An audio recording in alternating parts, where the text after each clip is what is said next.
Episode 21, The Vault of Ages. The penthouse office hung in a hush as Kane Voss, Sadie Hall, and Dr. Aldus Wellington slipped out, the heavy oak door sealing with a soft click. The gramophone's jazz had faded, leaving only the distant pulse of Apex Core's neon sprawl beyond the massive window. Gideon Varn stood alone, his lean frame a sharp silhouette against the city's glow, silver hair catching the chandelier's warm light like a halo of steel. His angular face, etched with centuries of resolve, held a quiet intensity. A chessmaster already shifting pieces in a game spanning millennia. His presence filled the room, not with force, but with the weight of a man who'd outlived empires. He crossed the room with measured grace, boots silent on the Persian rug, and paused at a towering mahogany bookshelf.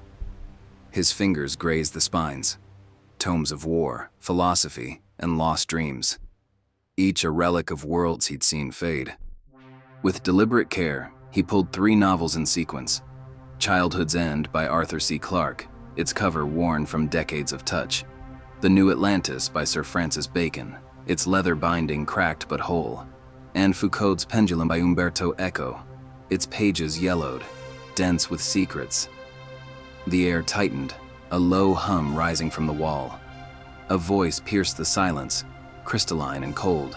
Helix, Nova Reach's ASI. Recite the passphrase to enter. Gideon's baritone was steady, each word a ritual etched in time. Ashes cloak the sky, earth weeps into silent dust, stars breathe life anew. Helix's tone warmed, a rare deference. Good evening, Master. Access granted. The bookshelf parted, revealing a hidden passage. Beyond lay a chamber bathed in soft amber light, a vault of relics, mementos, and baubles from ages past. The air carried the scent of aged wood and metal, a museum of Gideon's endless life. Shelves brimmed with artifacts, a Roman gladius flecked with blood rust, a jade amulet from a Tang Dynasty lover, a cracked holodisc from the last war's end.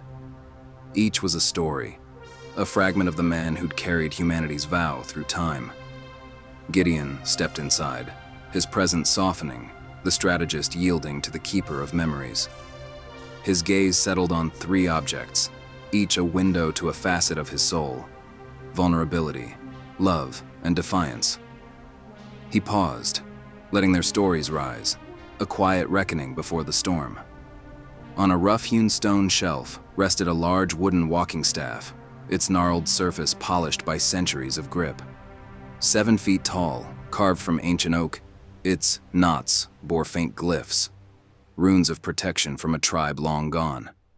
Gideon's fingers brushed it, and his mind drifted to a raw era, 12,000 years ago, when the earth was reborn from the Draconian harvest. Atlantis had drowned, its spires lost, and Gideon's team had scattered, some to faith, others to despair. He chose to wander the new continents alone, mapping a world of savage tribes and feral lands, seeking humanity's spark. The staff, cut from an oak in what would become Mesopotamia, was his anchor, its weight steadying him across deserts and rivers. No leader then, no master of plans, just a man mourning his sister, his city, his purpose. One starlit night, feverish from a wound, he stumbled into a tribe's camp, their ochre-painted faces wary, spears raised. Leaning on the staff, too weak to fight, he expected death. Instead, they offered broth, their elder tracing the staff's runes, naming him Skywalker. He stayed a month, teaching them to plant seeds, track stars, his voice soft with hope he scarcely felt. When he left, they wove a bead into the staff's tip, a token of kin. Disease or raiders took them, but the bead endured, a reminder of a Gideon who walked not to conquer but to connect, his solitude forging the vow he'd yet to fulfill. This was Gideon the Wanderer, a man who carried humanity's fire in his chest, even when his own dimmed, his heart open to strangers who'd never know his name. Above a low table hung a painting, its canvas darkened but vivid, a Renaissance masterpiece from Florence, 1523. It showed Gideon, younger in spirit, a velvet cap hiding his silver hair, his gaze soft with rare warmth. Beside him stood a woman, auburn hair spilling over a green gown, her smile radiant, her hand on his. Isabella, his wife, the love he'd buried deeper than Atlantis.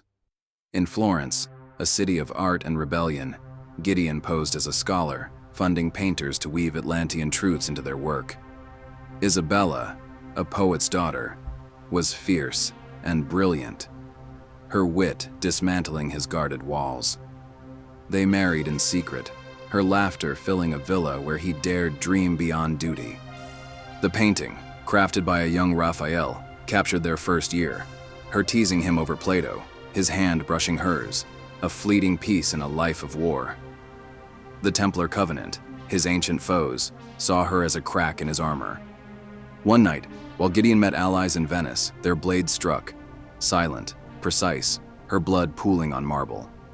He returned to find her gone, the painting slashed but spared, a taunt. He raised a Covenant stronghold in the Alps, but no vengeance restored her. The painting, mended by his hands, became his shrine, hung in every home since. This was Gideon the lover, a man who'd built a world for two, whose heart still bled for a woman who saw him as a man, not a savior. Her loss a wound his nanobots couldn't heal. On a steel pedestal sat a hatchet, its iron blade pitted but keen, its haft stained with blood and time. Forged in Denmark, 872 CE, during the Viking Wars, it had killed Gideon, if, briefly, its edge buried in his skull on a frozen battlefield. In the Danelaw, rallying tribes against the Covenant's shadow, Gideon joined a Saxon shield wall against a Danish raid, disguised as a wanderer. The battle was chaos, screams, mud, irons clash. A Danish berserker, wild with mead, broke the line, his hatchet splitting Gideon's skull. The blow felled him, blood pooling, his nanobots stalling as death took hold. For 6 minutes, he was gone, the world black, until the bots rewove his brain, knitting bone. He rose mid-battle, tearing the hatchet free, his roar shaking the Danes. He cut the berserker down, then 10 more, a storm of vengeance, the Saxons chanting Odin's kin as they rallied. He kept the hatchet, not as a prize, but a reminder. Even he could fall. But defiance was his fire. It spoke of a Gideon who fought for survival, not strategy. A warrior who laughed at death, his will unbroken, his vow deepened by every scar. Gideon's fingers lingered on the hatchet, then fell away, his gaze steady but heavy. The relics, staff, painting, hatchet, were more than objects. They were him, shards of a man who'd wandered, loved, fought, and endured. He turned, purpose sharpening, and crossed to the chamber's far wall. A sleek panel gleamed, smooth as obsidian. His palm pressed it, and the panel parted, revealing a sophisticated sensory deprivation chamber.